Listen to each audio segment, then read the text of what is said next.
पढ़ाई करता है उसने भी फॉर्म फिल कर दिया, एक कोचिंग नहीं जाता है वो पढ़ाई करता है उसने भी फॉर्म फिल कर दिया, अलग अलग कैटेगरी के बंदे को पता है फॉर्म फिल कर दिया। कुछ तुक्के में अरे ठीक है तुक्का लग जाएगा गवर्नमेंट की नौकरी में तो ठीक है भैया, नौकरी थी सिर्फ 1000 और लग गए लोग कितने लोग लग गए गाइस, फॉर्म कितने फिल हो गए 1 लाख, कितने हो गए फॉर्म कितने फिल हो गए 1 लाख, कितने फॉर्म फिल हो गए हैं 1 लाख।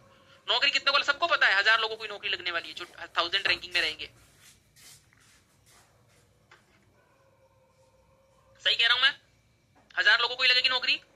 तो यहाँ पे क्या होता है, जो यहाँ पे पास होते हैं उनको नौकरी लग जाती है, जो फेल हो जाते हैं वो वापस घर चले जाते हैं। आईपीओ के अंदर क्या होता है, मान लो 1 लाख आईपीओ आए हैं, इसकी भी अलग अलग अमाउंट होता है। नॉर्मल जो आईपीओ होता है ना वो 15,000 मानो आप 15,000 की वैल्यू का आईपीओ आता है। मान लो कि आपको बोला जा रहा है कि भैया 100 रुपए की प्राइस से इसको ओपन होगा ये, ठीक है ना। जिसका फॉर्म खुल गया, आपने अगर आईपीओ फिल किया, आपका अलॉटमेंट हो गया तो आपके पैसे कट जाएंगे, जिसका नहीं होगा उसके पैसे रिटर्न हो जाएंगे। इसके अंदर क्या होगा, रिटर्न होगा, नुकसान किसी का नहीं है गाइस। फॉर्म फिल किया आपने, मतलब अलॉटमेंट हो गया तो आपका पैसे ब्लॉक हो जाएंगे। अगर आपका आईपीओ अलॉटमेंट नहीं हुआ तो आपको क्या हो जाएगा, रिफंड हो जाएगा। क्या यही होता है, यही होता है गाइस। अब मान लो कि 1 लाख आईपीओ आए हुए हैं, 1 लाख आईपीओ आए हुए हैं और ये आपको सारी डिटेल्स बताई हुई होती है कि भैया ये चीजें हैं, भैया ये चीजें हैं, आपको सारी डिटेल्स में बताई जाती है। इस कंपनी का आईपीओ है, अच्छी कंपनी होगी तो यहाँ पे थोड़ा ज्यादा चांसेस रहते हैं कि भाई यार कंपनी अच्छी है, अपन अप्लाई कर सकते हैं, बहुत कुछ सब बढ़िया है, तो ये सारी चीजें हम कर सकते हैं। लेकिन आपको पता है गाइस कि 100 रुपए की प्राइस का आईपीओ था, 100 रुपए की प्राइस का आईपीओ था। एक है ए और एक है बी, इसने भी 15,000 लगाए, इसने भी 15,000 लगाए, दोनों ने 15,000 लगाए।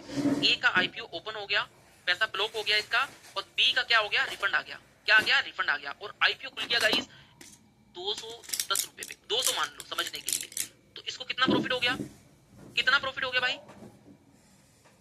इसको कितना प्रॉफिट हो गया, ए को कितना प्रॉफिट हो गया, 100 रुपए, 40,000 भाई इसको डबल हो गया पैसा, डबल हो गया पैसा। सही कह रहा हूं मैं। लेकिन बी क्या सोचेगा, अरे काश मेरा भी आईपीओ ओपन हो जाता, बस क्या करूं, मेरी तो किस्मत खराब है, यही सोचता गाइस, यही बोलता। इससे ज्यादा तो वो क्या ही बोलता, क्योंकि इसमें एनालिसिस का तो कोई मैटर ही नहीं है, ये तो लॉटरी की तरह, लॉटरी का सिस्टम है। सही कह रहा हूं मैं, सही कह रहा हूं ना, इसमें लर्निंग का कोई मैटर ही नहीं है। पैसा था, आईपीओ भर दिया, खुल गया, ठीक, नहीं तो वाह। ओके, अब भैया नेक्स्ट आईपीओ आता है। क्या होता है, आईपीओ ए ने भर दिया, बी ने भी भरा।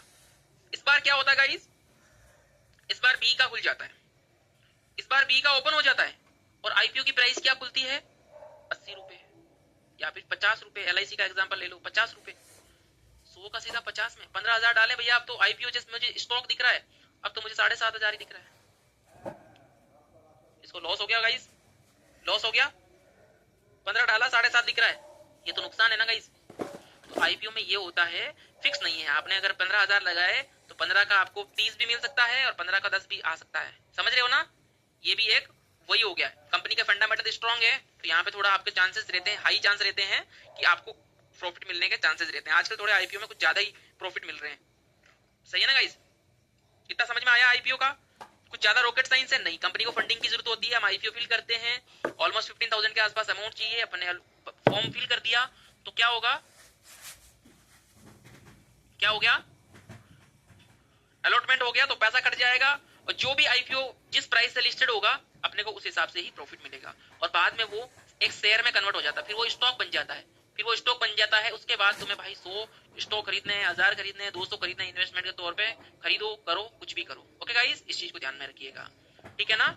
जिसको प्रॉफिट होगा वो हैप्पी होगा, और जिसको लॉस होगा, जिसने आईपीओ, मान लो कि मेरा आईपीओ था, मैंने ओपन करा, मैंने मान लो कि मैंने यहाँ पे 100 रुपए प्राइस में मुझे पता था आईपीओ ओपन होगा, अगर वो आईपीओ 50 पे ओपन हो गया, जिसका आईपीओ नहीं खुला वो तो हैप्पी होगा ना, अरे यार मजा आ गया, अच्छा हुआ मेरा नहीं खुला, वरना मेरे आधे पैसे हो जाते।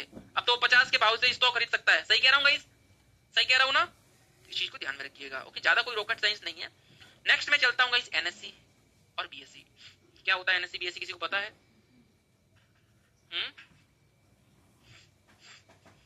एनएससी बीएससी किसी को पता है क्या?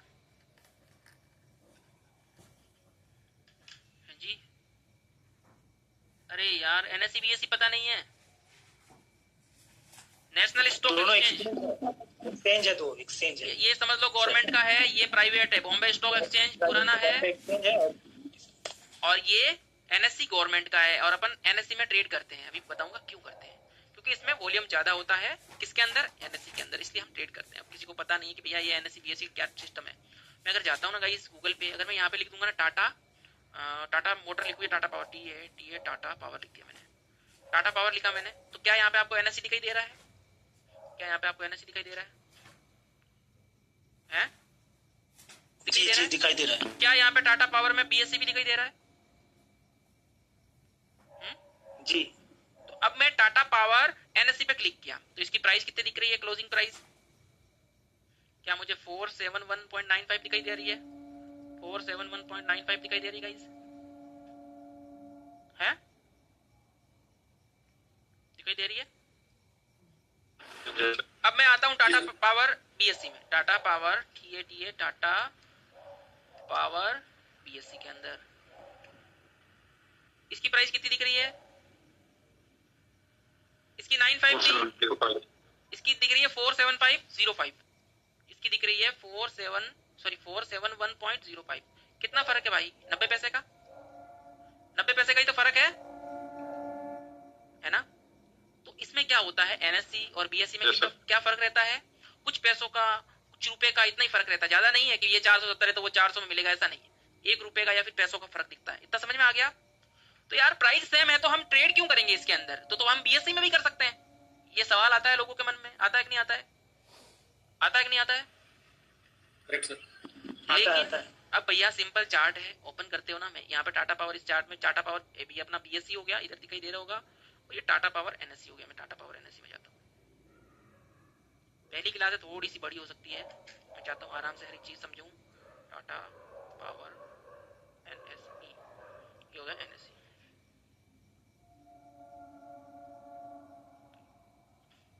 यहाँ क्या दिख रहा है?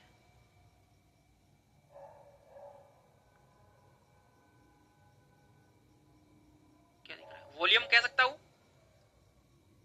वॉल्यूम कह सकता हूँ, वॉल्यूम कह सकता हूँ गाइस। यहाँ पे कितना दिख रहा है? 1.30 मिलियन, 1.30 मिलियन कह सकता हूँ ना, हैवी वॉल्यूम है। I am right guys? लेकिन बीएससी में कितना है? बीएससी में कितना देखो, उसमें 1.30 मिलियन था, इसमें तो भैया पूरा 50,000 का वॉल्यूम नहीं है। समझ में आया? तो वॉल्यूम किस में ज्यादा है? वॉल्यूम किस में ज्यादा है? एनएससी में। तो हमें किसको चुनना है, आप बताओ? किसको चुनेंगे भाई? आप खुद देखो, एनएससी को, आप खुद देखो यहाँ पे। अब समझ में आ गया? अब समझ में आ गया गाइस कि वॉल्यूम किस में ज्यादा है? Sir what is volume? भाई वॉल्यूम बताऊंगा मैं आपको, वॉल्यूम की क्लास इंडिकेटर के अंदर है ना, वॉल्यूम की क्लास में बताऊंगा, ठीक है ना? सो गाइस यहाँ पे अभी आपको इतना समझना है, सिंपल है भाई। ओएचएलसी के साथ आपको वॉल्यूम दिखाई दे रहा है ऊपर, जिसमें ज्यादा मोर वॉल्यूम होगा, ठीक है ना? मोर वॉल्यूम में यहाँ पे होता फ्रेश पैसा, समझ रहे हो ना? अभी सिंपल भाषा में समझो, समझ रहे हो? फ्रेश पैसा इतना वहां पे है, और यहाँ पे कितना है? यहाँ पे कितना है? वॉल्यूम का मतलब पैसा, समझ लो आप। समझ गए मेरी बात? समझ गए भाई जिसने सवाल पूछा?